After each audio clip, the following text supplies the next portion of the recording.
আলহামদুলিল্লাহ আমরা বাচ্চাইন্তরে আজকে মেঘর দিন ওই হিসাবে নিজেও আইয়া বা সারে লইয়া কইলাম কথা কিছু বানাইয়া গুরুতারা খাওয়াই আসলে যে মানুষে কইবা কিছু মানুষে কইবা কিবা আর বালা কিছু খাওয়াইতে পারলাম না কিন্তু আমরা এটা একটা আবেগ এটা এটা ও মা বাড়ির থাকলে তারা খায় ফুলকায় তারা মা বাপে লইয়া বইয়া খায়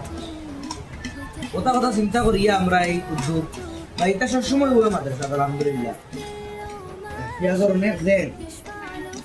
পেঁয়াজের জেঙ্গে অবস্থা নাই আমার যাই হোক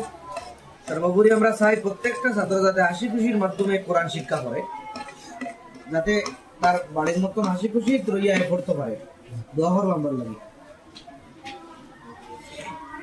দুটো আমি অনেক দেবো